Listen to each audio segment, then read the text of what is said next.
It's the Cool Kids Club. You've been invited to the Cool Kids Club. It's so exciting, yeah. Justin likes monsters, yeah. And Amy likes words in the Cool Kids Club. Cool Kids Club. Hey everyone, and welcome back to the Cool Kids Club. This is episode 33. We've almost caught up to our actual ages. And I just keep getting further and further up there. Yeah. Well, my name is Amy. I'm one of our hosts here today. And who are you? Who are you? I'd be Justin. You be Justin? I'd be Justin, and I'd be the other host. Who are you of to this me? Show. Do I? Who are you to me? Your brother and co-host. Yeah, and together... And one half of America's favorite siblings. Together we are America's favorite siblings, trademark pending. Trademark pending. If anybody wants to get that going for us, that would be great. Whenever we do start doing merch, I think we should have something that is America's favorite siblings. Because why not?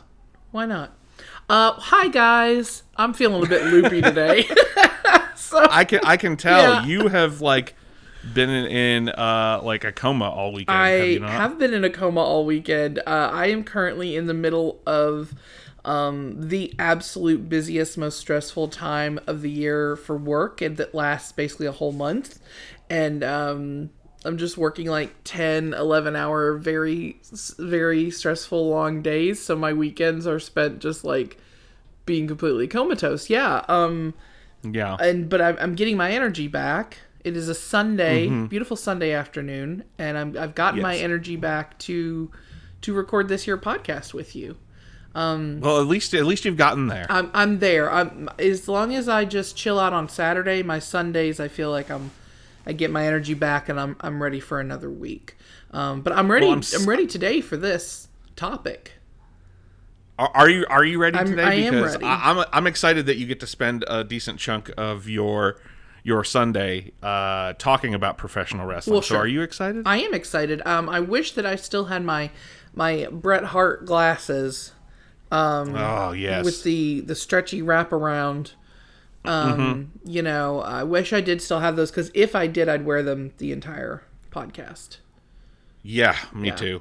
I don't know where mine are. No. They may still be around somewhere. I bet we could find some on eBay for... we can't possibly be already searching for eBay in the first 3 minutes of the podcast. No. But we gotta get a little further in before that.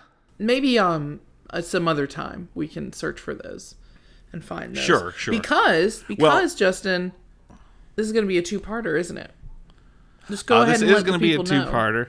We'll let the people know. This is going to be a two-parter. Last July, actually, we did a two-part episode on the golden era of the WWF, about the 80s wrestling boom, mostly. Hulk Hogan and the Macho Man and the Ultimate Warrior and Jake the Snake and Roddy Piper and all those guys. Ric Flair, yeah. And so we're going to kind of pick up where we left off. Yes. So I would encourage you, if you haven't, go listen to those episodes in the archive. It is in the archive, yes. It is in the archive. Yeah, episodes, I don't know where those were. Maybe. Yeah, let's take a look. I feel like I want to say episodes 7 and 8. That's what I'm guessing. I have no idea. 8 and 9. 8 and 9. I was close. 8 and 9. Episodes 8 and 9 are the golden era of 80s wrestling, and we're going to kind of pick up where we left off a year ago. Yeah. And since it has been so long, and some of you may not want to go back and listen to 2.5 hours of a podcast about the golden era, especially if you've already listened to it, don't worry, because we're going to give you a bit of a recap of... Let's just real quick. Just a real quick... Yeah, what we sort of... Here's what you missed on Glee, kind of recap. Previously on Lost. Yes, previously on Lost. Previously on the Cool Kids Club. Previously on the Cool Kids Club a year ago. You can get deeper than I can. I can get way deeper. In the 80s, we, of course, like Justin said, we had this wrestling boom, Hulkamania, all the others. You've got Savage, you've got Ultimate Warrior, Rowdy? I cannot ever. Roddy. I always want to say Roddy. Piper, which complete side note, Justin and I watched They Live, which was the first Yes. time for me. Was that last weekend? Yes. No, it was before you started the summer program. Oh, so 2 weekends ago. Okay, we watched. God, Yeah. that feels like the time is just. Ooh, it is this. I'm just basically. I haven't seen you in a couple weeks. I'm basically just working, coming home, eating, going right to bed, turning around and doing it again. Okay, so that was 2 weekends ago. That's a side note, but it was a delight with old Rowdy Roddy in it. It's a fantastic movie. Obviously, you have the beginnings of WrestleMania, SummerSlam, Survivor Series, Royal Rumble, all of these huge hits. Yeah, you kind of had this, like, and we even went way back to, like... Oh, yeah, like the beginnings. how the territory system used to be. Right. But, we're not talking about any of that today. Yeah. We had basically Vince McMahon and the World Wrestling Federation taking over the American wrestling market in the early 80s. Yeah. Largely, or almost entirely due to... Hulk Hogan and Hulkamania. Mm-hmm. And yeah, it was an era. It took the world by storm.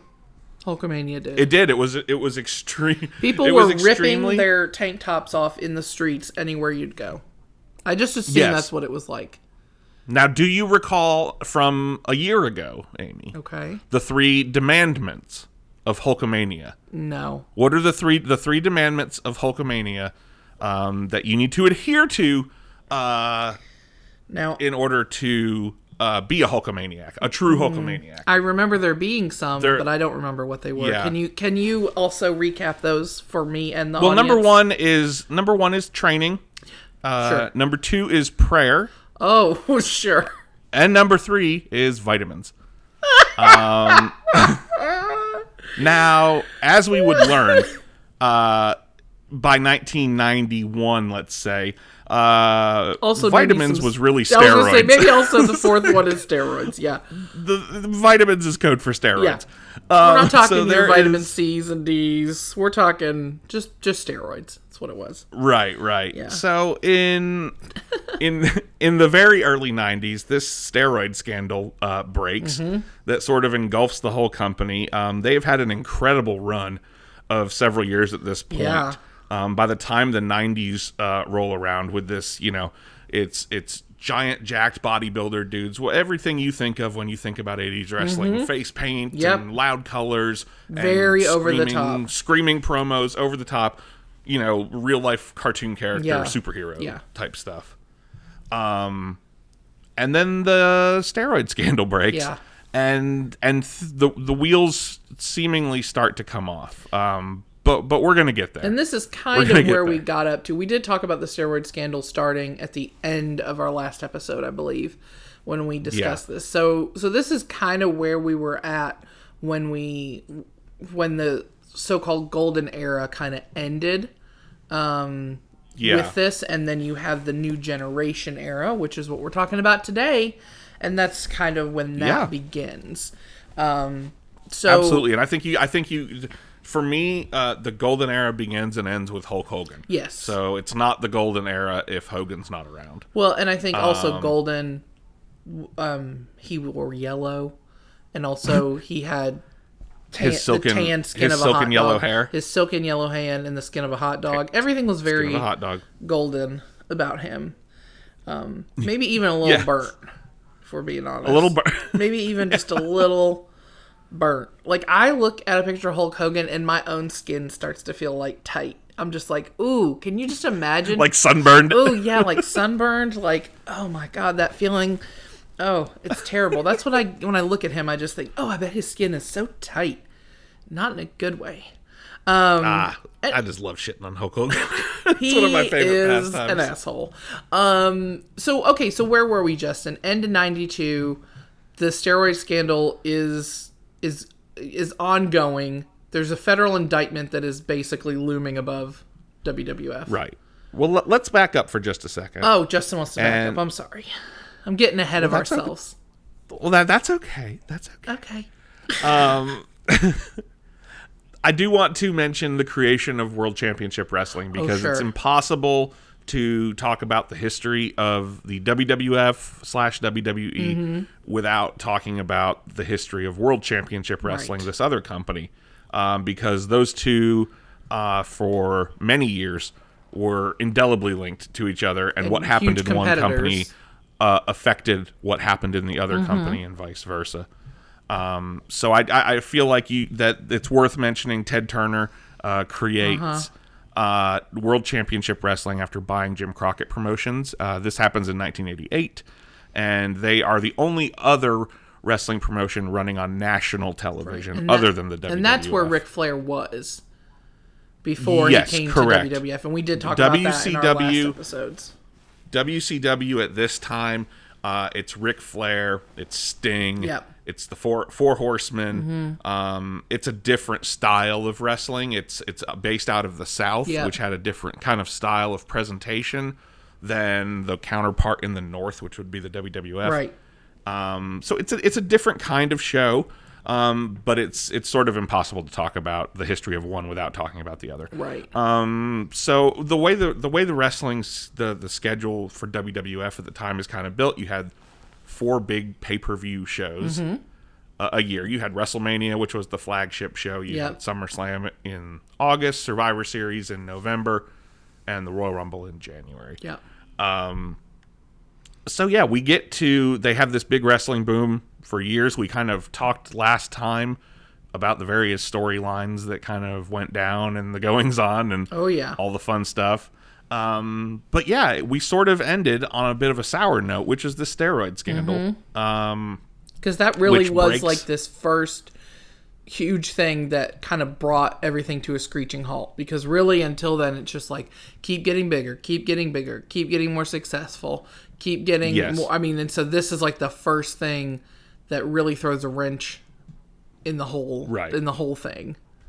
Well, and I think something else to keep in mind that we talked about way back in our Golden Era episodes is what comes next after Hulk Hogan, because for years the company was built around that. Every other thing that happened on the show was secondary to whatever Hulk Hogan was doing. He was your star. Right. He was your big guy. The show was about him and they whatever tried, he was doing. if I recall, to like kind of make Ultimate Warrior the next big thing. That Absolutely. didn't happen. Correct. Because he was very unpredictable and hard to work with and all that kind of stuff. And I think we even talked a little bit in our last episodes of Hulk Hogan had kind of left at this point, was off making movies, things like that. Well, he would, yeah. I mean, he would leave and do less successfully what The Rock would do a decade later, which was transition to Hollywood. Right. So, I mean, I think the writing had been on the wall for years that Hogan's not going to be here forever. Right. We have to plan on what is this company going to look like when he's not here anymore. When you don't have the main character of the show anymore. I just want to interject that The Rock is so ubiquitous with Hollywood that I never remember that he was a wrestler first. Oh, that's blasphemy. But I mean, Ma'am. as someone who's not, Ma'am. but as someone who didn't watch him as a wrestler, like obviously I knew he was. I do know that. But it's like he has been doing this so long and been doing movies and stuff so long that I forget that he ever was a wrestler. Like John Cena's not been doing it as long, so like I still remember that he was a wrestler. But like I honestly will forget. I was like, oh shit, yeah, he was a wrestler. That's how this all started. And John Cena also had a much, much longer run. Yes. As the like face of the company than The Rock. Like The Rock was only like his big years in comparison to someone like Cena was only really a couple years. Right. I mean, it wasn't that long. Yeah. I mean, it was like maybe three years. He's just been doing the 4 movie years. TV thing for so long that I sometimes forget that that's not where he started. You know? Oh, yeah. But I'll never Well, forget. and we're actually going to mention him later in the episode. Oh, We'll get there. shit. But yeah, old young Rocky's going to show up at that one point. Oh, boy. Well, I'm sorry. Let's go back to 1992. Yeah, so by 1992, after WrestleMania, Hulk Hogan, we're starting to see the transition out of sort of the old guard. By 1992, Hulk Hogan is caught up in the steroid scandal. He is at the forefront of it with Vince McMahon. Basically, Vince McMahon essentially has a federal indictment looming over him for the sale and distribution of steroids. Right. So not only is it like, a are the wrestlers doing steroids, but Vince McMahon is providing them with steroids. Like it's right. He for Essentially, sure knows there was a they're doing doctor it and is giving them to them. Well, there's a doctor in Pennsylvania, Dr. Andrew Zahorian. Yeah, who, we talked about him. Basically admits to doing this, and it turned into a big scandal. And yeah, Vince McMahon, the owner of the company, essentially has a federal indictment looming over him in 1992. Meanwhile, Hulk Hogan's caught up in the middle of all this, and because of that, after WrestleMania in 1992 in the spring, he takes an indefinite leave of absence. Sure. So he's like, it's getting hot in here. I'm going to leave. Right. So I just want to, we've already mentioned a lot of the big names from the previous sort of generation, but I kind of want to mention where they're all at here in 92 because we're seeing the tide change. Right. 1992, like I said, after Mania, Hogan is gone. Yep. The Ultimate Warrior, who had gotten fired in 1991 and then rehired in the spring of 92, by October is fired again. Shocking. And the reason he is fired again is and along with a couple others, including the British Bulldog, because they got caught receiving steroids in the mail. Yep. And because it was a big no tolerance for steroid shit at that time because of the investigation, they were immediately fired. Yep. So Ultimate Warrior's gone. Macho Man is still in the ring, but he's sort of transitioning. He's really starting to get older and not. He's starting to get older. He's a veteran. He's kind of doing what is looked at the time probably as his like sort of farewell tour. Yeah. He gets one last like kind of thank you world title run. But he's clearly on the way out as far as in the ring. Yeah. But Starts we'll doing see, more he sticks with the company longer than most of these old guard guys do. Yeah. So we've got Ultimate Warriors gone. Ric Flair, who had come in 1991, who had been a legendary guy in the National Wrestling Alliance and all kinds of territorial promotions and WCW. He comes in 91, but essentially the reason he came in was he had a big argument and dispute, and there was a lawsuit with the guy in charge of WCW at the time. That has all since been resolved. So he's like, and so he's basically like, my contract is coming up in January. You've been great to me. Thank you for everything. I'm going to go back home and be with my buddies. Right. And go work down there again. And it's a very amicable split. It's like, thank you very much. It was and mutually so beneficial for both of them, and now it's done, and it's fine. And now it's done, and I'm going to go back. I'm going to go back there, but thanks for everything. Right. And yeah, and we'll see Ric Flair way down the road, but not in WWF for a long time. No. And then who do we start seeing a little bit of at this time? Well, kind of in those last, the dying embers of the golden era with Hulk Hogan and all that, you get guys like The Undertaker, who debut and has a real brief world title run, but other than that is kind of treated as an attraction, just like a special attraction kind of.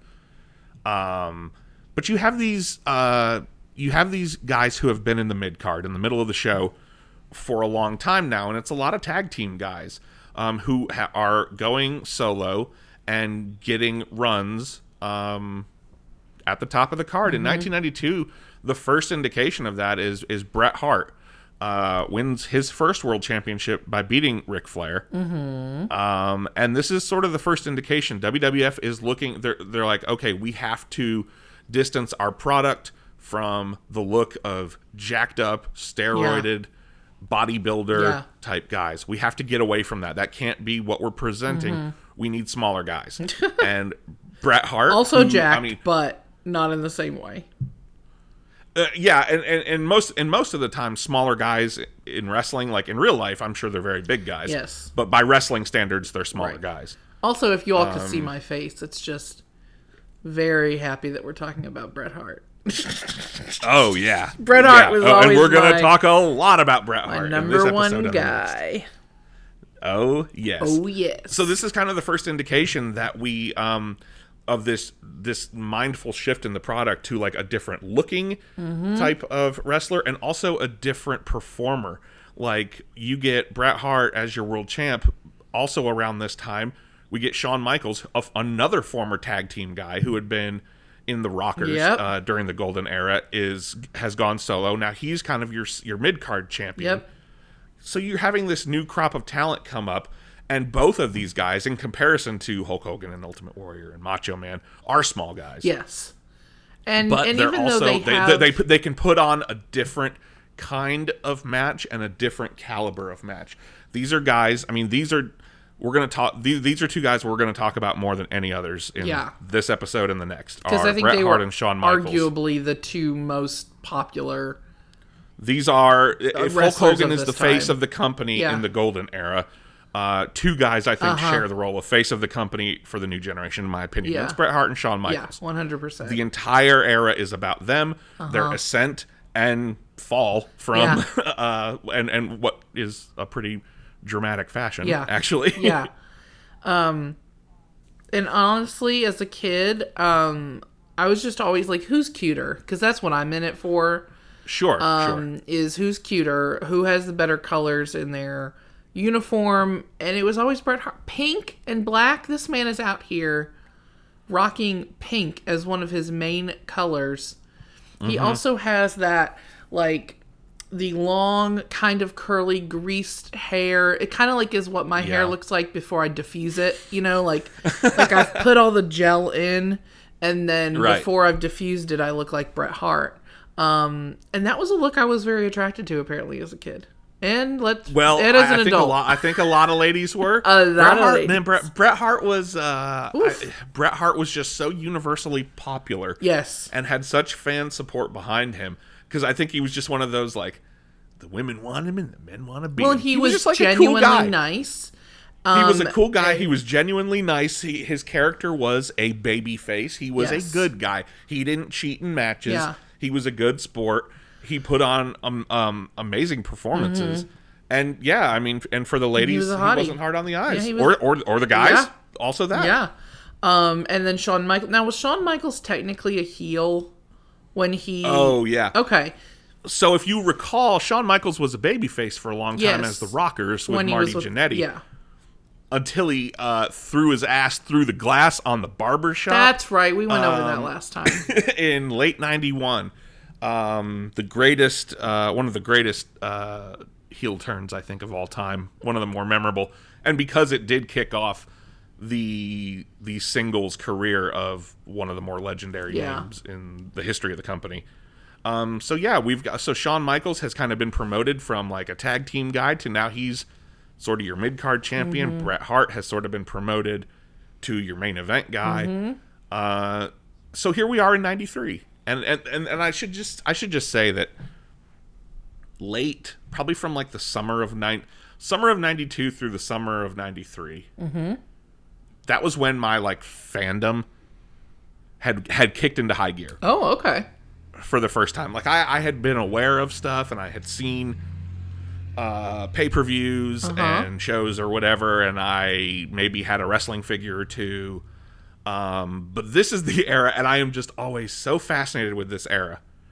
Now, and we should also say going into this that the new generation era that we're getting ready to really delve into is almost without a doubt the most maligned era of WWF history. Really? It's not remembered fondly for the most part, but I respectfully disagree.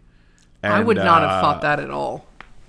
Yeah, well, it's looked at. I mean, there's a lot of reasons why, and we're going to get into why it isn't as highly regarded. But I think a lot of it has kind of had a sort of a reevaluation over the years, and people have kind of maybe learned to come around on it a little bit more. But it's just interesting that like this era, which is, regarded as the dregs, it's the span of years in between the 80s wrestling boom and the late 90s wrestling boom. Yeah. You've got Hulk Hogan and you've got Stone Cold Steve Austin. And these are the years in between. Oh, see, I think those are the best, though. But that's because that's what we grew up on. It's what we grew up on, and I love it. And I think that it's I think that it's such an interesting era because it's an era of transition, because they don't know what they are anymore. And they're trying to figure out what the hell they want their show to be. Meanwhile, they've got competition in WCW that is honestly... this story is going to be defined by the rivalry between those two companies. I just think it's an incredibly interesting era, and especially this like late 92 to early 93 is this weird Twilight Zone-y era where it's like you've still got some of these old guard guys hanging around. And then you've got all these new young guys and these like really weird, colorful, cartoony gimmicks coming in. And it's just this strange mixture where they were trying to figure out what the hell they looked like, what the hell they were without Hulk Hogan being there. Yeah. So I just He's think it's off making incredibly... that nanny movie we talked about. That nanny movie. That nanny movie. Yes. That nanny movie is called Mr. Nanny. It is Mr. Nanny. There we go. Senior Well, Nanny. we're only 25 minutes into the episode, so let's go ahead and start talking about, guys. I'm sure you know these are going to be long episodes, just like our other wrestling ones were. Let's go ahead and get talking about what it looks like in '93, like in this sort of Twilight Zone-y era. So in 1993, in January of 1993, January 11th, 93, to be more specific. That is very specific. It is. Well, it's a big deal. It is. I had no idea. It is the premiere of Monday Night Raw, and this is a big deal because it is still to this day one of the two flagship shows of the company, and it is their longest running show at this point. And this was a big deal at the time. So typically, weekly wrestling shows were either taped on a soundstage. With small audiences, or you would have large arena shows. Those were kind of your two, usually larger arena shows were for like super shows and stuff like that. And then your weekly TV would be like taped on a soundstage or something. So January of 1993, they debut Monday Night Raw as a replacement for Primetime Wrestling, which was one of the old style shows that was made up of like pre-taped matches and then taped segments and stuff between the matches, and like commentary was taped over.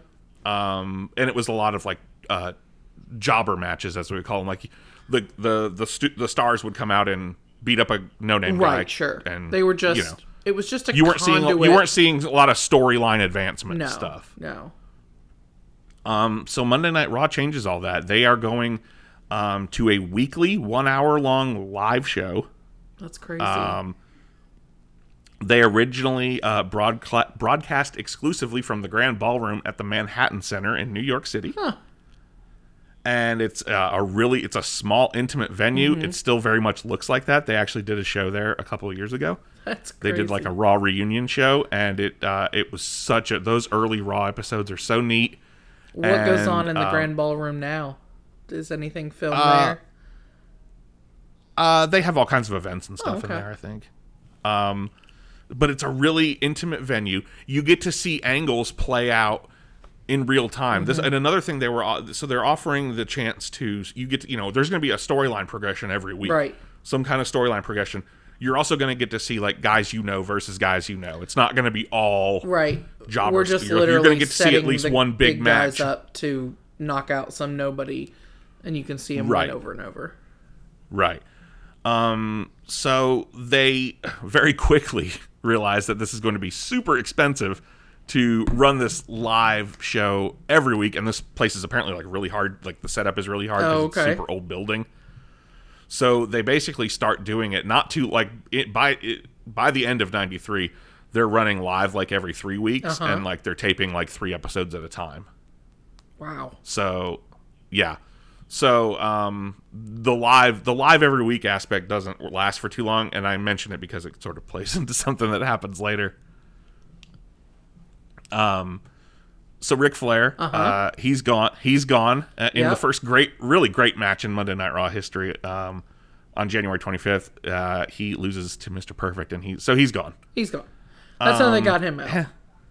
So we're here in '93. Okay, things aren't great. Hulkster's gone. All our big name guys are gone. But we got this new crop, and we got this new show, and things are looking up.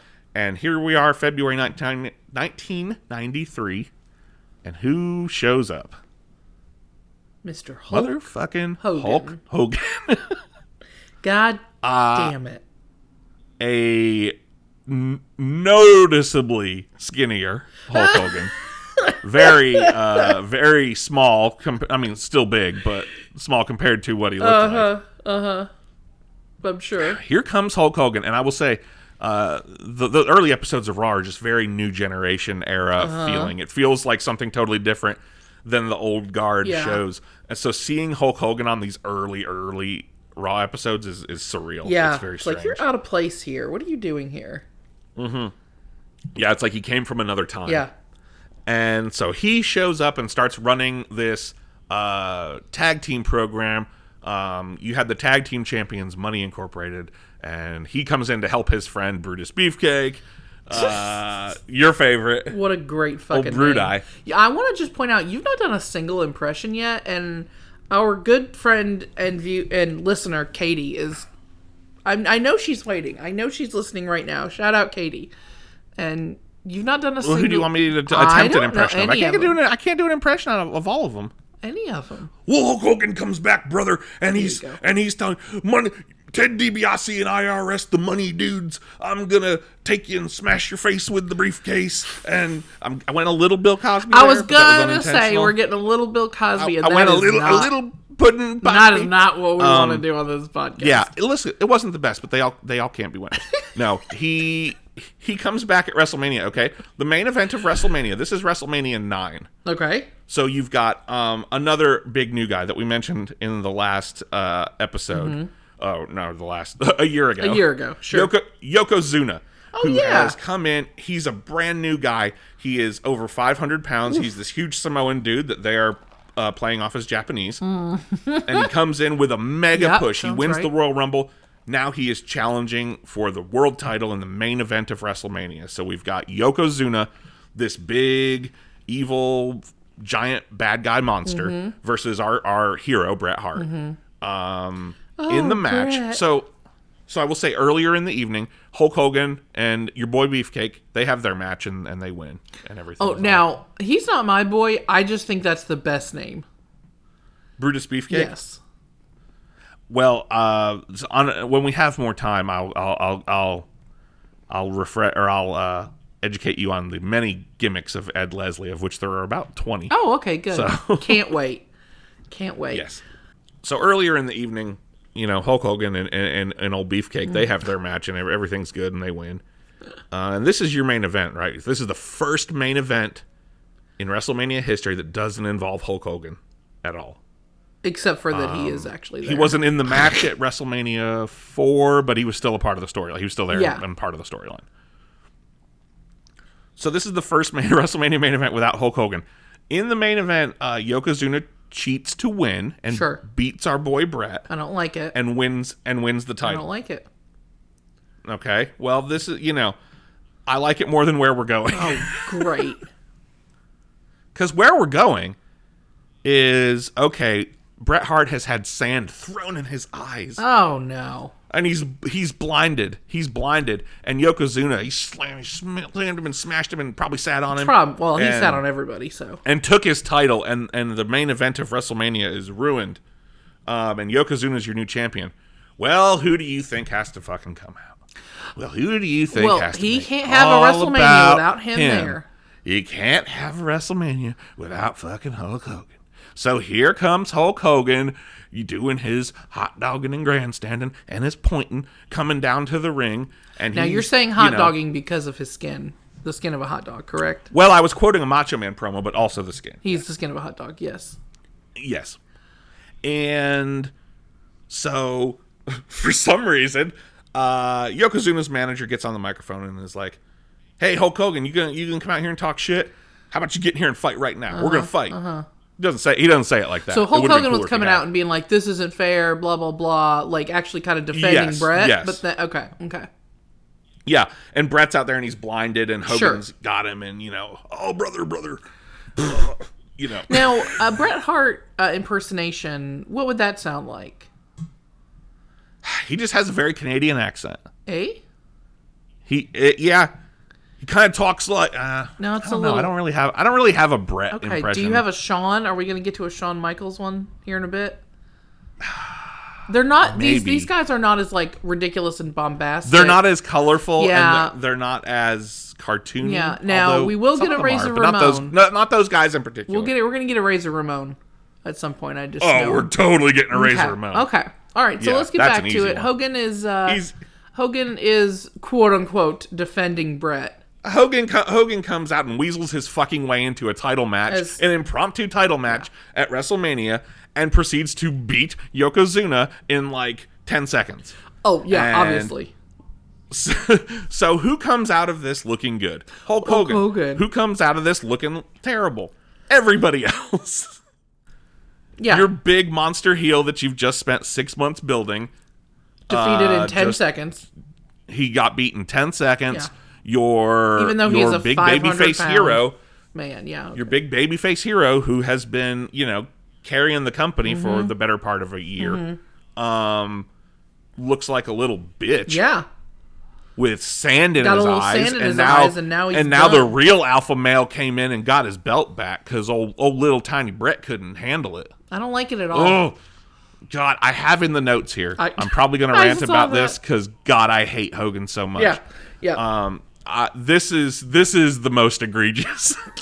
Now, is it because my most egregious Hogan hate? Is it because I hate him for this? Specifically, it's to fuck over Bret Hart, and you love Bret Hart? And I don't think it was intentional, but I think that Hogan. Yes, I do think it was intentional. I think Hogan politicked his way into. I'm saying this. For you, do you hate it more because it's a personal affront to Bret Hart, who we love? Or is it just kind of the last straw for you with Hogan? It's both. Okay. It's both. Okay. As a character and as a person, I'm like, dude, get off the show. Yeah.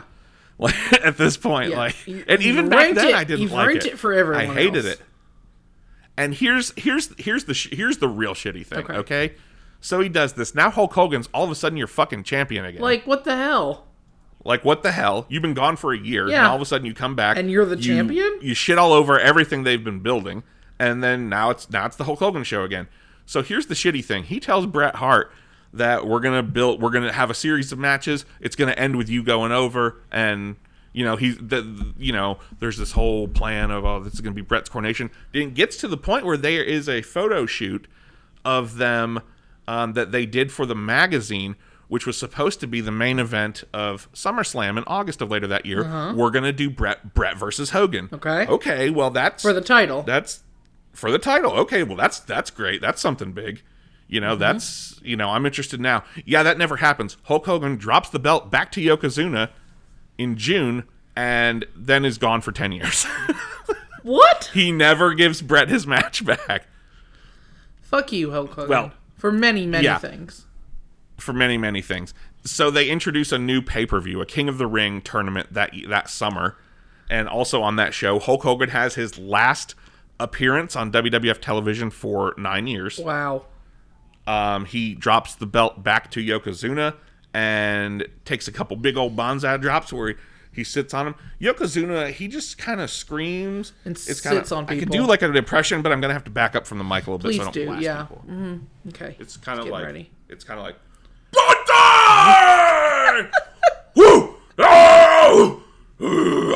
It's like that, sort of. Very, so that, there's not... It's very, like, feral. There's not much there. And if I get into a Mr. Fuji impression, that's going to get racist real quick, and I'm not going to do it. That. I'm not going to do it. So... Yokozuna's it's just a lot of grunts and screams and bonsai. Just he jumps off that rope and he sits on you with his big old giant ass.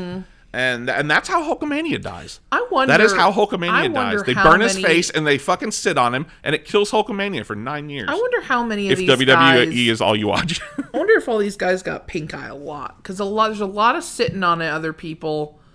There's a lot of... Well, not really on the eyes. Well, sometimes. There's not so much brown eye to regular eye. But I imagine it happens. I imagine there's some pink eye going on. If Yokozuna, he had that big like diaper thong on, right? Yeah. And it was just like butt cheeks. It was just no. He had tights on too. Did he? I don't remember that. I remember just being bare-assed. No, he wasn't bare-assed. Okay, somebody somewhere. You're thinking of Rikishi. Maybe.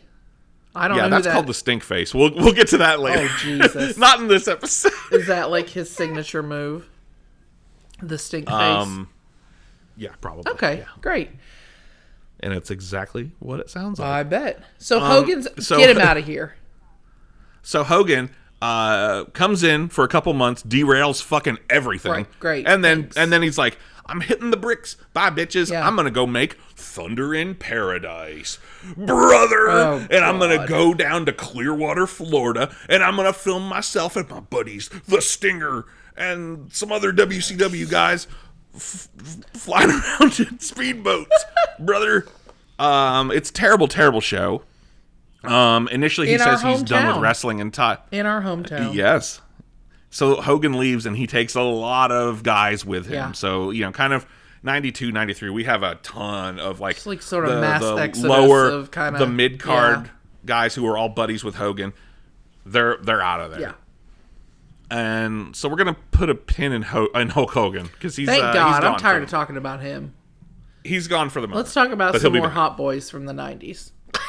Let's talk about the Lex Luger experiment because I really want to talk about that. So Lex Luger is a former WCW champion. Yes. He's a big bodybuilder guy.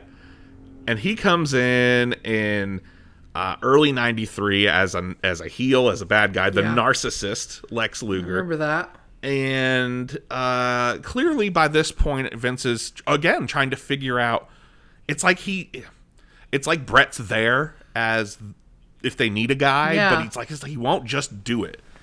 It's like he won't just, he's constantly, and this we'll see a theme for the next couple years, where it's like he's looking for the next Hulk Hogan instead of appreciating that he has the first Bret Hart right here. And so you've got Lex Luger comes in, and he does this heel shtick for a few months, and then we get to July 4th weekend.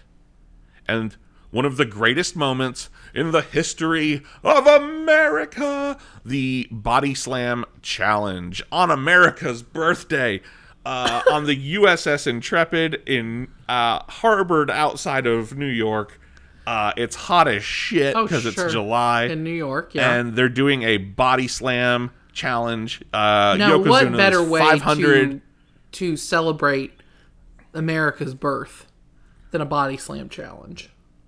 I noticed something just this afternoon. Okay. So as I was just kind of straightening up the house earlier today, and I was like, I'm going to put on a pay-per-view from this era to kind of get in the headspace to talk about this stuff.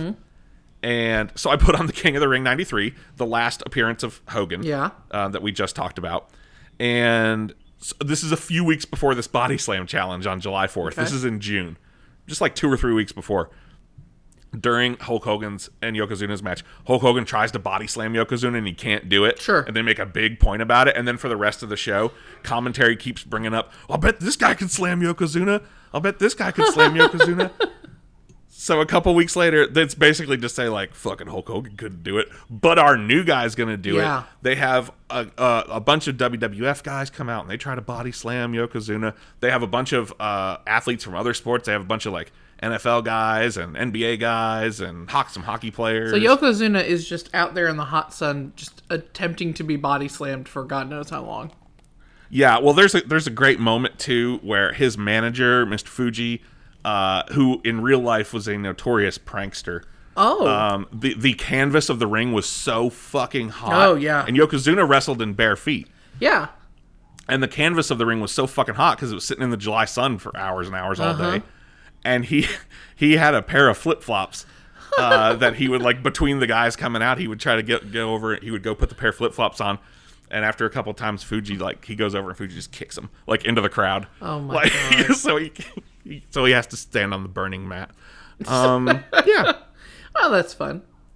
So after all these guys can't body slam Yokozuna, who comes in a fucking helicopter, I'm proud to be American, where Lex Luger in a red, white, and blue American flag shirt is going to come down in a helicopter and body slam the evil foreign menace, Oh, yeah, sure. Yokozuna.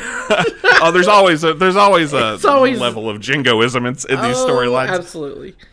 Yes. Lex Luger turns babyface. He body slams Yokozuna. And now this is going to be Vince's guy, right? This is the next Hulk Hogan. Forget the narcissist gimmick and looking at himself in the mirror and being like obsessed with how beautiful his body is. Yeah. Forget that gimmick. Yankee fucking doodle. This is what we're doing with Lex Luger. He is going to be the new Hulk Hogan. He's going to be your new champion. He's going to come in and slay the giant that killed Hulkamania, by the way. So this begins the summer-long bus tour.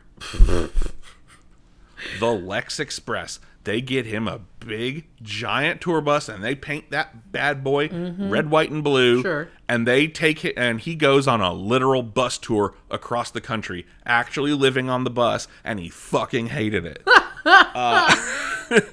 Was he just going around body slamming people? No, he was like going around and doing appearances, and okay. The storyline is he's campaigning for a title shot. Okay. He's like, I'm the guy who came in and body slammed Yokozuna. I deserve it. Give me a title shot at SummerSlam. Okay. And so we have this whole summer long, he's on the bus, and it becomes apparent very quickly, I feel like, that this is not the next Hulk Hogan. Because Hulk Hogan, for all of his faults, did know how to play that role and played it extremely well. Yes. And Lex Luger is not that guy. So we get to SummerSlam after this summer-long storyline, and Lex Luger wins via countout, so he doesn't get the title. What? And they, like, fucking drop balloons and confetti, and, like, it's a party, and it's like, he won! Not really, though. Oh, God. It's like... He was against Yokozuna? Yes. So we thought it was going to be the pay. It's very anticlimactic. Yeah. It was going to be the payoff to the storyline of Lex Luger coming in and taking the title off Yokozuna because of just his love for his country. Just loved it fueled him so to victory. Much. Yeah. Fueled him. And then so it was just like wet fart. Yeah. That's nice. Wah, wah. I want to just mention a couple other things before we move on from 1993 and start talking about the future. In 1993, Vince is indicted. We knew this was coming. Yep. By the federal government. So these steroid, I mean, they are in a bad place. Yeah. They're in a bad, like, this has done an incredible amount of damage to the image of the company. They have lost a lot of talent, rating. I mean, everything's down across the board. Ratings, which is just ironic to me because this is the time I was like getting into it full time. Yeah. Ratings are down. Actually, I mean, the Raw is doing pretty well. I mean, it's not like they're getting beat in the ratings yet by WCW. But it's not the lead that they used to have. Right. It's not. I mean, things are things are cold compared to how hot they were, 5 years ago. Right. So this has done a lot of damage, this scandal and this upcoming trial. So Vince is indicted. Bret Hart gets a kind of what would be the word? Conciliatory? Like a consolation conciliatory. Oh, I love it. Is that it? Yeah. He gets a conciliatory prize, which is he gets to win the King of the Ring because sorry we did you dirty with Hulk Hogan. Yeah. And he enters and he feuds with Jerry Lawler for the rest of the year, which is a feud that would go on for honestly years in one form or another through like proxy opponents. I also want to mention one of the better storylines of very, very early Raw was, so you had these matches like we mentioned, like where you'd have a big name and they would come in and beat up a jobber or an enhancement talent whose job it is to come in and lose and make the big star look good. And so one of these matches you had a Razor Ramon, who is like one of your big guys at the time, one of your probably top 3 or 4 guys at the time. He is a heel, he's a bad guy, and he's beating up this little skinny punk called the Lightning Kid, and then the Kid beats him, just fucking out of nowhere. Beats him. It was amazing. I remember it so well. It was incredible when it happened. It's a great underrated moment. Now, I want to interject with saying that, we saw the, well, he then started going by the 1, 2, 3 Kid. And 1, 2, 3. Now, we saw the 1, 2, 3 Kid. Right? Was this shortly after this had happened? When did we see him? Remember we met him? Yeah. We went to that show. It was not long after. It was not long after this. It was when he was already kind of established as a character. So it was probably later in 93, maybe 94. Yeah. We went to like a house show, right? Because again, we lived in Clearwater, so there was tons of wrestling. This is the era when we were going to house shows down in Tampa. Yeah. Yes. Yeah. Our dad would take us. This is definitely that era. Yeah. Our dad would take us to house shows, and I remember going to one and then going around. I don't know if we got like a hot tip from somebody or something that the 1, 2, 3 kid was coming out, because there was like not a lot of other people around. It wasn't like, right, and they were going to come out this other door, and so Dad brought us over there, and we got to meet the 1, 2, 3 kid and get his autograph. I do remember that.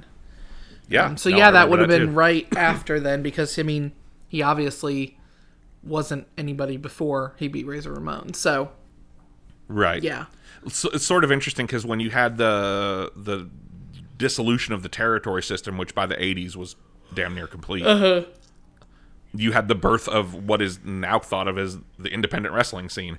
And one of those first like indie darling wrestling guys was Sean Waltman, the kid, who would have a very long career under a couple different names. Yes, good for him. And we'll certainly talk more about him.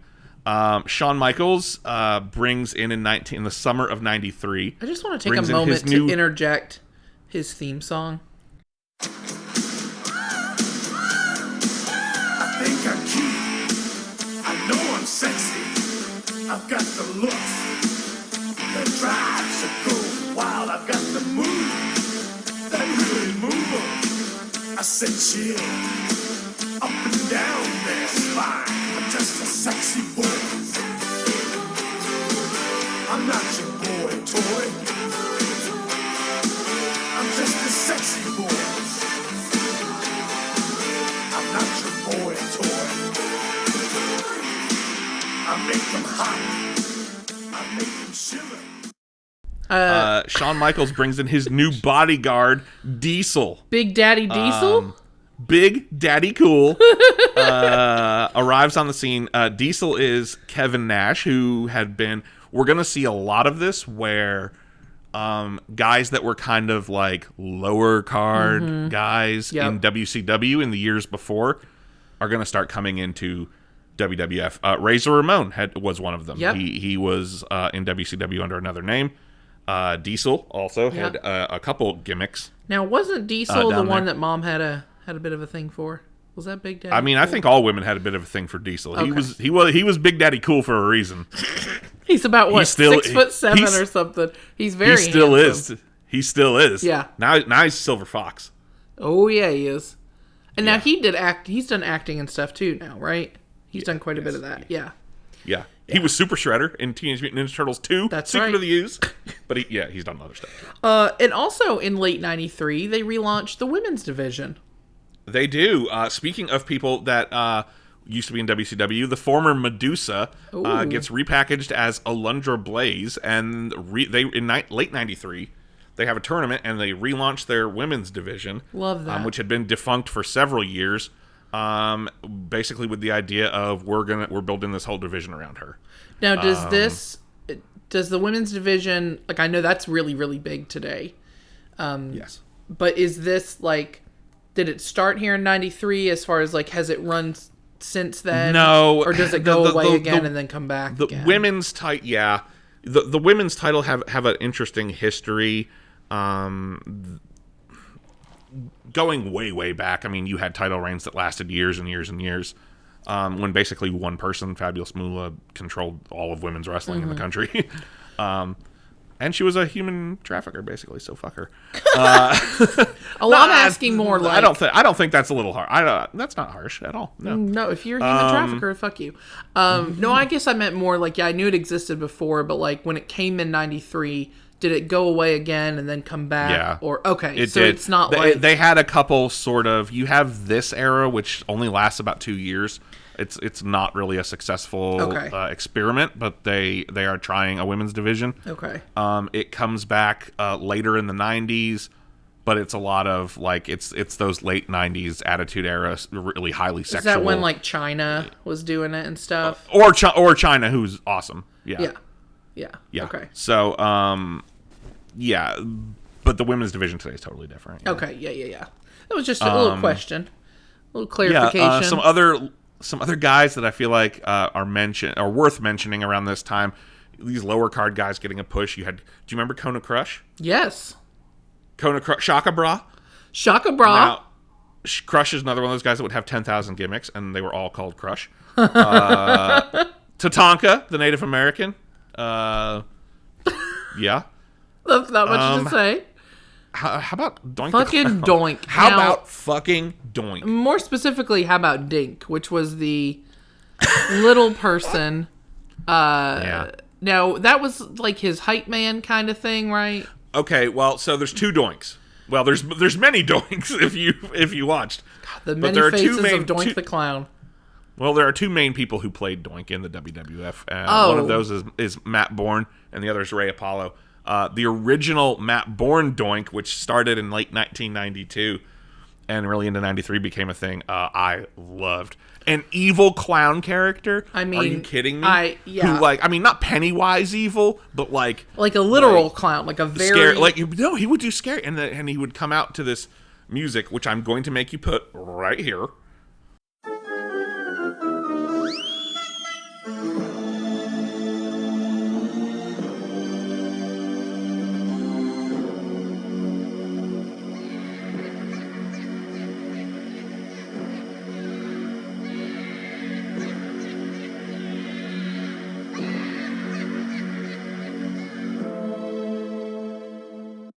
Where it would turn, it would be like circus music, and then it would switch to like this scary and he would his eyes would get all crazy and he'd look at the camera, and then he would get all happy again the clown. Oh, it was so good. Then he became a good guy and just was a clown. He was just a literal clown. Dink? No, Doink. Who else? Who else? What? Well, there were several. There was Doink, there was Dink, there was Wink, there was Pink. Jesus Christ. All I knew about was Doink and Dink. I had no idea. There is a lot of bullshit in these. We're not going to talk about most of it. Please, but man, there is just so much bullshit. Man, all right. Let's continue Jeff Jarrett, on. I was going to say Jeff Jarrett. He's a mid-card guy. He's a country singer. He sounds like a NASCAR driver. Yeah, well, he's not far off. He's a wrestler from Memphis. So yeah. Smoking Guns. Owen Hart, who is the brother of Bret Hart. We're gonna end up talking about him a whole lot. Yeah, we are. Because of the '93 Survivor Series, right at the end of the year, we kind of get this tease of what is, and I'll just say it, almost certainly my favorite wrestling storyline of all time. The Bret versus Owen, which is Bret Hart versus his brother Owen Hart. At the '93 Survivor Series, we see we tease an Owen Hart heel turn, and we get the first inkling of the tension between them, which takes us into 1994 at the Royal Rumble when he officially turns heel on Bret and kicks his leg out of his leg. And and you'll probably want to put that promo in right now. Gotta tell you, I cannot believe what I just saw, Owen. Please tell me why. Why this despicable act? Why what? I don't understand. You wanna know why? Bret Hart, you're nothing but a selfish person. I went in there in a tag team match for the biggest match of my life. It was a dream come true. I thought I had the best partner in the world. My own brother, but you're too selfish, like I've said all along. Your ego is too big. You only worry about yourself, Bret. You don't care about me. Unbelievable in front of your entire family. I don't care about anybody. I was concerned about myself and my whole family. The biggest opportunity in my life. I had a chance, Bret, and you stripped it away from me. You took it away from me, Bret, because you're too selfish. All you had to do was just tag me. My hand was there. Just tag me. I knew your leg was bad. I was aware of that. Just tag me. But you're too selfish. You just want to put your sharpshooter on. I could have won the match. I don't need you with a bad leg doing it, Bret. You're too damn selfish. And that's why you're sitting there with a bad leg. And that's why I kicked your leg out of your leg. Owen, let me ask you something. You've obviously cost Bret a... It's this great shot where Bret's on it. So the story is... Owen was pissed because he was always getting overshadowed by Bret. He's the little brother. Bret's the champion. He's this, he's that. And he gets pissed off. Then they go home for the holidays over because that happens at Survivor Series. They go home over the holidays. They mend fences. They're all right. Sure. Sorry we fought. Blah blah blah. We're gonna go after the tag team titles at Royal Rumble. Bret Hart fucks up his knee in the match. Not really. Right, just for fakes. Refuses to tag in and ends up losing them the match. And then after the match, Owen Hart kicks him in the knee and turns heel. And we get the beginning of, again, probably my favorite wrestling storyline of all time. there's this great shot where they have like the big screen, and Yeah.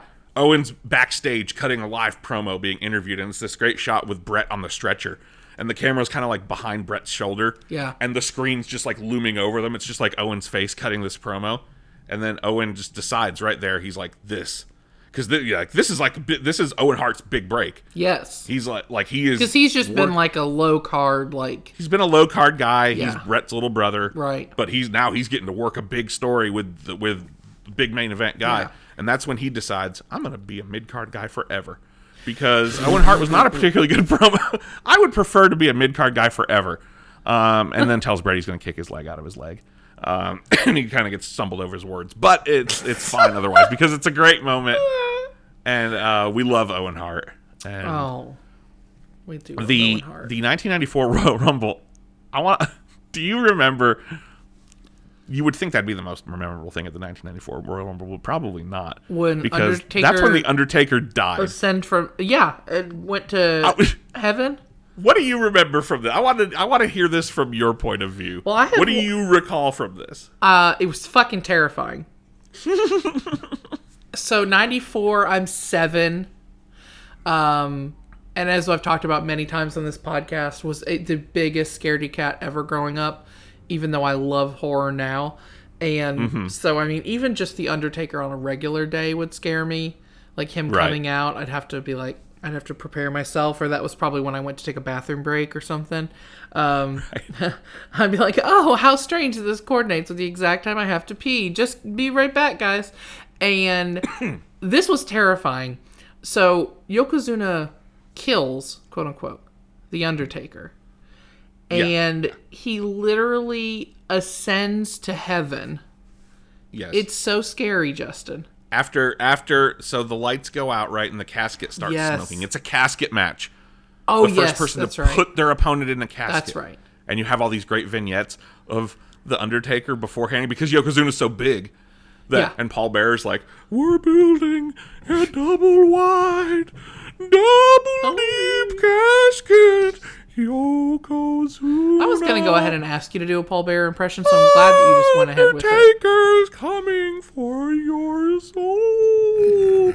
Kind of like that. Just like that. And it was just like that. And Yoko's terrified. They get the entire basic heel locker room out there to beat the shit out of the Undertaker.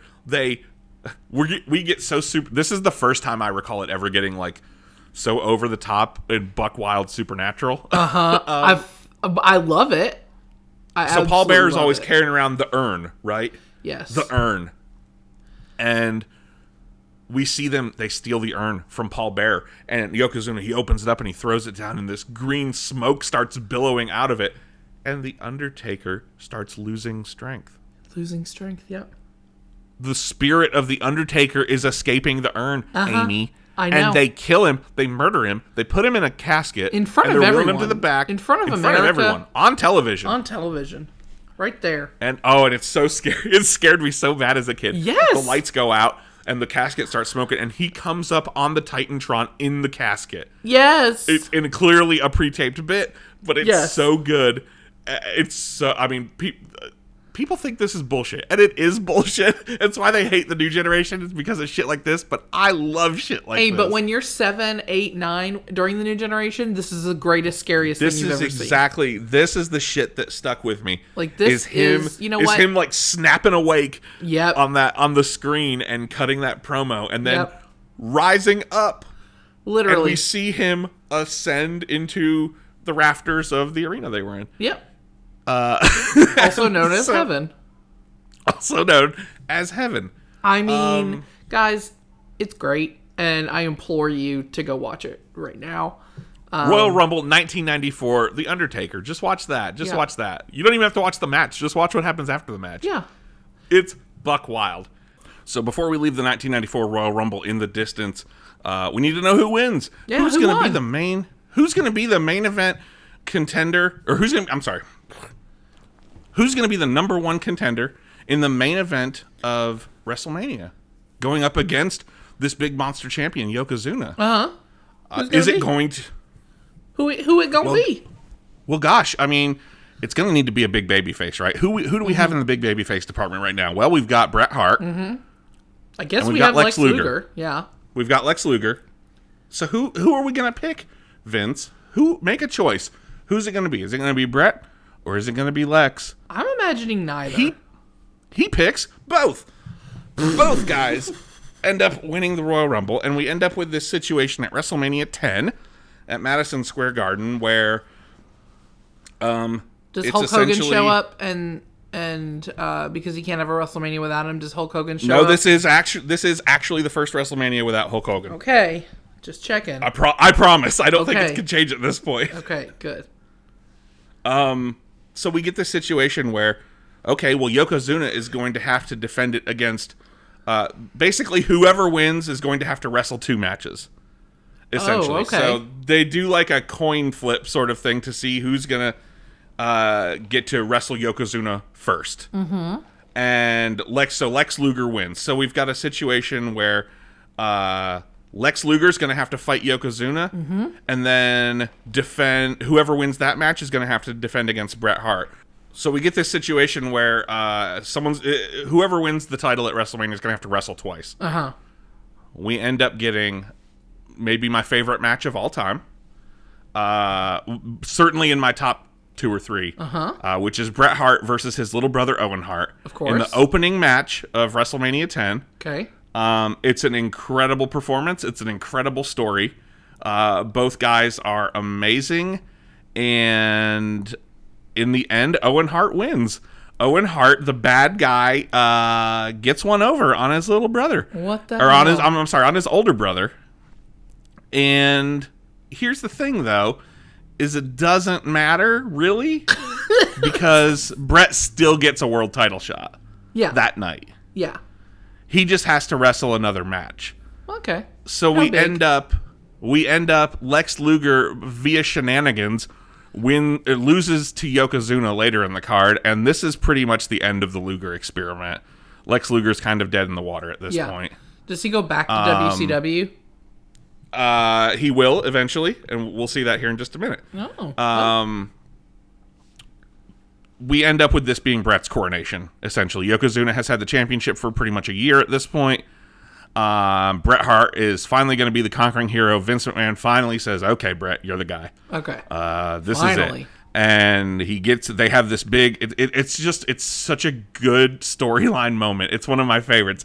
This card, not everything on the card's great, but this storyline in particular, it starts with Owen beating Bret.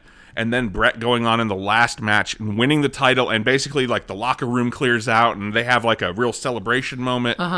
Put Bret up on the shoulders. Vince McMahon, who, it's not even acknowledged on TV that he's the owner of the company, gets in the ring and shakes his hand and tells him thank you and all this stuff. And Owen comes out.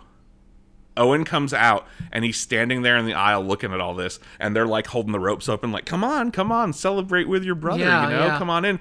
And he just stands there with this look on his face, and you see him mouth like, what about me?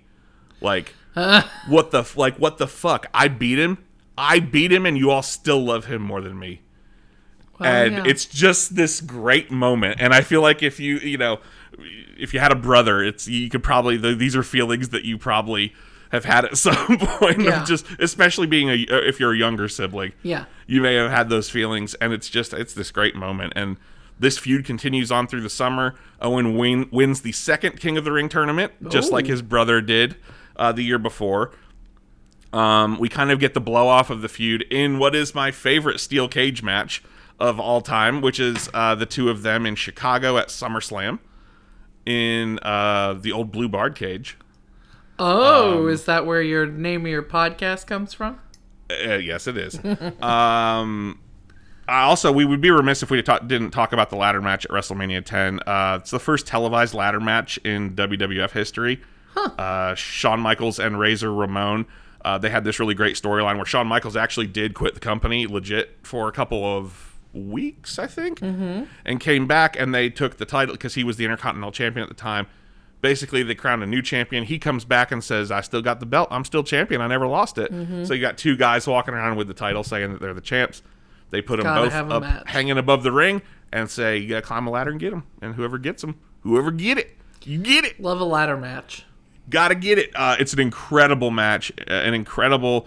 I mean, you really can't say anything about this match that hasn't been said a billion times. It's trailblazing. It's incredible. It's, by today's standards, by the stunts that people have pulled out since, is very tame. Mm-hmm. But it's a masterclass. And the fact that it's on the card with like two of the best matches of all time in my eyes, which are this and Bret Hart versus Owen Hart, are on the same card. So this is really happened in the same night. You wish you had been at this one. At WrestleMania. If there was a show from this era, I would have wanted to be at. It would have been WrestleMania 10. Yes. Yeah. For sure. Not yet, but we do make it to a match, but it's not WrestleMania. We do, and we'll be there in just a minute. Actually. Yes.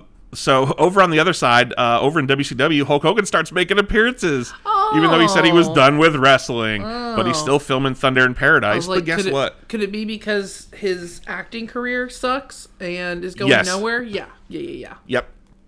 So he's gonna go where, he's gonna go over to Ted Turner, and he's gonna sign with WCW on June 11th, 1994. So this is kind of the defining. I think that when you talk about World Championship Wrestling, there's pre-Hulk Hogan and there's post-Hulk Hogan. Yeah. Because his arrival in the company changes the company entirely. Sure. And we'll talk more about that later. But he brings a lot of former guys with him. WCW is really... they're banking on a lot of the guys. By the end of 94, Macho Man also is gone. Ooh. He apparently has to... He calls Vince and tells him that he's leaving, and had to get damn near blackout drunk to call him up and tell him that he was going to WCW. Oh my God. So yeah, Hogan shows up over there. They had already been, kind of gaining a lot of steam. They had been competition, certainly. But now they have the biggest name in the history of American professional wrestling.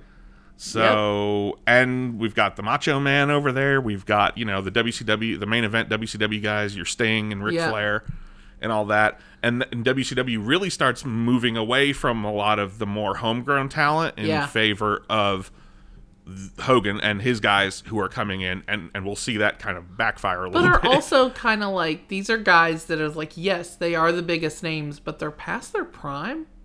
They are all past their prime, yes. So it's like, and they all got famous. They all got famous elsewhere. Yes, and then they're just at WCW. I remember growing up. Of course, we watched WWF, where you have shit like Doink the Clown and Undertaker ascending to heaven. So just really quality entertainment. And I remember always feeling like WCW was like the gritty, nasty version. I don't know why that's always in my mind. It's certainly, yes. That's very fair. WWF was always, they had better production value. It was things were brighter, things were family friendly at this era. Whereas I felt like WCW oftentimes went for more realism. Now, as things got on and got more ridiculous, they got just as ridiculous, if not more, than WWF did. But that's how I always remember thinking. Like I didn't particularly watch WCW as a kid. During this time, like I only wanted to watch WWF because it was brighter. I didn't watch it nearly as much, but I did watch it some and was well aware of it and who was going. I knew Sting, and obviously I knew Ric Flair, and I knew Cactus Jack and Big Van Vader and those guys that kind of defined the early '90s in WCW. A lot of those guys, though, a lot of particularly the mid card guys or guys who were on their way up. Mm-hmm. That WCW would around this time, flashing forward to like 94, start to sort of discard to make room for Hulk Hogan and all those guys. They're going to go over to WWF though. Yeah, a lot of them are, that's why I know about. Well, I know about like Ric Flair and Sting and stuff. Well, and we're going to see that is ultimately the thing that turns the table for WWF. That turns these hard times that they're in around is their utilization of guys that were cast off from WCW. Yeah. Like lower and mid-card guys that were cast off and how they were able to utilize them. Yeah. That's the thing that ultimately does it for them. Yeah. And the thing that would ultimately be, one of the big things that would lead to the demise of WCW as a company. Right. Now, I know we'll get to this eventually, but WCW and WWF didn't merge to become WWE. WCW just No. it shit out eventually, and then WWF became WWE, correct? Those are two separate occurrences. One doesn't have really anything to do with the other. Right. WCW went out of business, and WWE, or WWF at the time, in 2001, bought what was left of the company. Oh, okay. Essentially, after they went out of business. It wasn't a A year merger. later, in 2002, they had to change their name Because of the World Wildlife Foundation. because of the pandas. Yeah. And and, yeah, those are two different things that don't have really. But it anything wasn't to a do with each other. merger. It wasn't any merger. It was just no. that they bought out what was left of it. WCW went out of business. Okay, that's what I thought. The story of WCW is really, really interesting. Going from being the biggest wrestling show in the world within a span of like 4 years, going from like by far the biggest and most money generating wrestling company in the world to collapsing basically and ceasing to exist. Yeah. Is a really interesting story all on its own. So a couple other things. What else is going on in 1994? Okay. Shawn Michaels and Diesel, the two dudes with attitudes. Oh my god, what a great fucking name. Now, are they a tag team or? Yeah. I was gonna Well, say, 'cause they're kind of Diesel was they're doing singles and tagging, Okay, right? So okay. it's like they're kind of in the Intercontinental title picture. They get a tag run here, and there's actually two different incarnations of two dudes with attitudes. There's the heel version, which we have here in '94. Okay. And then a year later they do it again, but they're both baby faces. So Oh, now the two dudes with attitude, is that what you and Scott refer to yourselves as when you're together? well, that My is husband? actually the fictional show that the host of Blue Bard Cage had back when we were in junior high when all of this stuff was happening. Three dudes with attitudes. That's I forgot about that. Your fictional that show. I wrote the theme song for. Yes. Three dudes with attitudes talking wrestling after school. But of course, this whole time they're building dissension among Shawn Michaels and Diesel. Sure. And teasing their eventual split. I think while the shine of Lex Luger had worn off, and Vince was like, "All right, well, he's clearly not the next guy. Yeah. He's clearly not him, but he's got his eye on this big 7-foot motherfucker. This big handsome ass basketball player, cool. Big Daddy Cool." And he's like, "Oh yeah, oh Big D, I think you might be my guy." Is that Vince McMahon? It was an attempt. I heard it in there. Yeah. Do you recall? Okay, so just wrapping up the Undertaker, just absolute bollocks for the year. It's so good. Do you recall?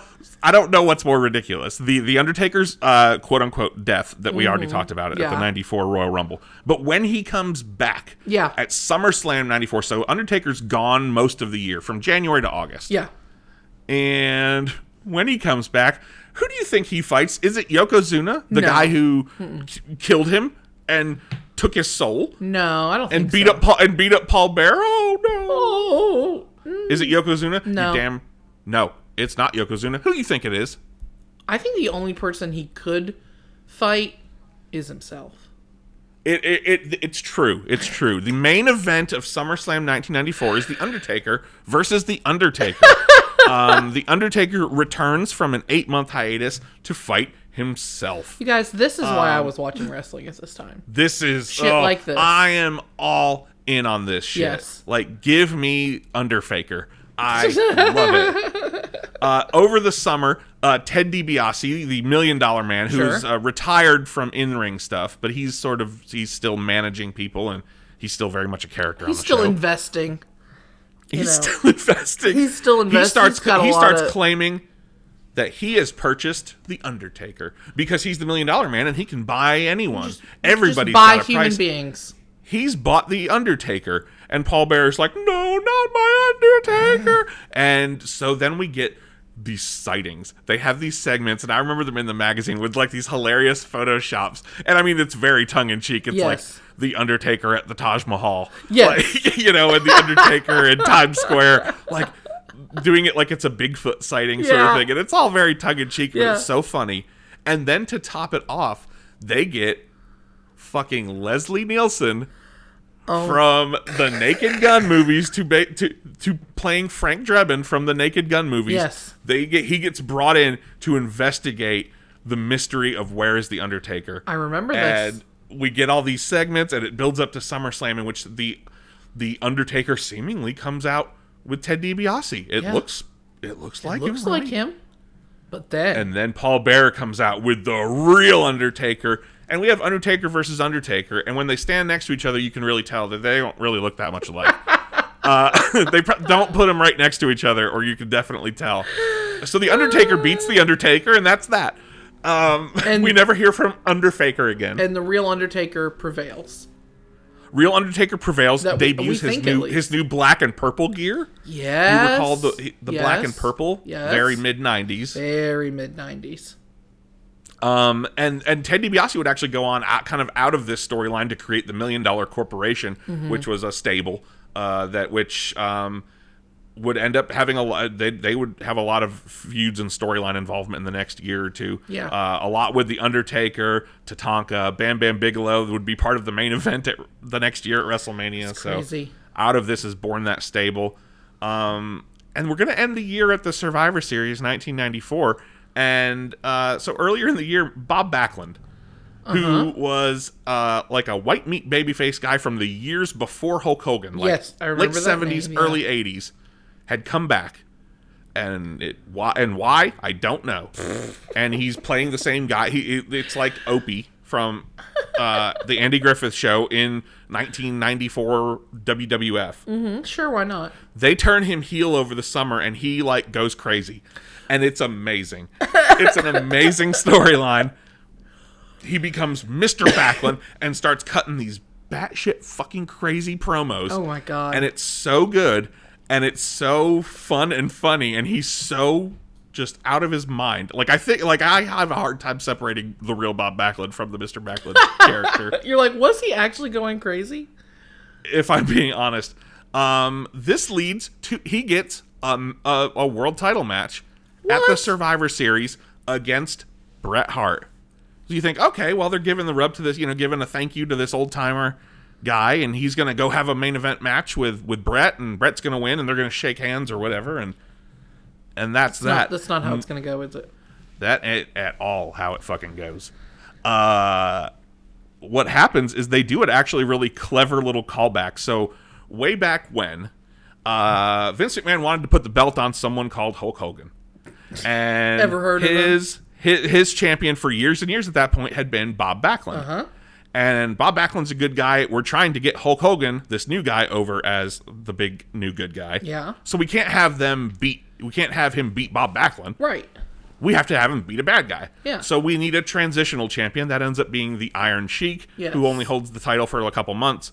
And Bob Backlund loses that in a throw in the towel match, where basically someone on the outside has to throw in the towel. Okay. Or they can throw in the towel and quit the match for you. Oh, okay. They do a clever little play on that, where this is also a throw in the towel match, and it's also kind of a submission versus submission match. And through shenanigans, Owen Hart convinces his parents, Stu and Helen, who are at ringside, to throw in the towel on Bret's behalf. Bob Backlund's your new world champion. Boom! Oh my Boom. god. Betrayal. Owen gets one over on his brother after having lost at SummerSlam, after having Bret overshadow him yet again. Man, He gets they one really over on him and turned causes Owen him into to like lose a the whiny title. little brother. He is so good at it. However, guess what? In one last little parallel, before we go, last little parallel to the career of Bob Backlund, where the Iron Sheik was Bob Backlund, the transitional champion between Backlund and Hogan. Well, now Bob Backlund's going to be transitional champion because they want to do the same thing. We have a new big baby face that we want to put the belt on, but we can't have him beat our other big baby face, right. Bret Hart. We need a heel transitional champion. In this case, it's going to be Bob Backlund. Mr. Backlund. And the other big baby face who just turns baby face earlier in the night and is 3 days in an untelevised match at Madison Square Garden is going to become the new WWF champion. We're going with Big Daddy Cool Shit. Diesel. Damn. Guys, we are entering the dregs of the new generation.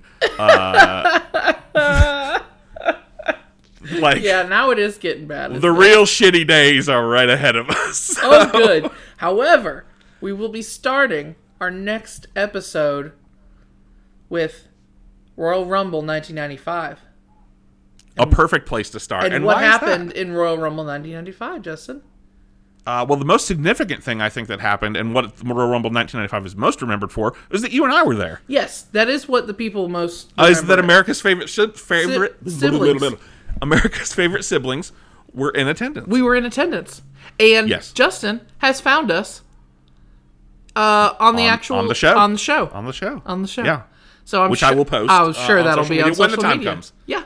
So But we're gonna go ahead and stop there. I know this episode is long. I know these wrestling episodes are long. I hope you've enjoyed these though. I have so much I'm fun learning obviously so much. putting them together. I am learning a lot. So we're gonna start next time with the Diesel experiment and frankly the beginning of the Monday Night Wars. That's right. Yeah, that's about to kick off. So there is there is lots of drama getting ready to happen. Ooh, so much drama. Next episode is going to be full of drama. It's going to be Drama Club. Too much drama. It's going to be too much drama. Honestly, too much And drama. For your mama. That's right. We're gonna kick it off right out the gate next time. But I hope you've enjoyed this episode. You got anything you want to plug? I mean, not really. My life is pretty much just I'm work right now. gonna crack another one of these ahas. Crack another one of them ahas. I'm gonna crack it. But you can find me on Instagram and Twitter at AmyReadsTN if you want to hang out with me over there. I don't post a lot, but I'm always on there. Just lurking, liking other people's shit.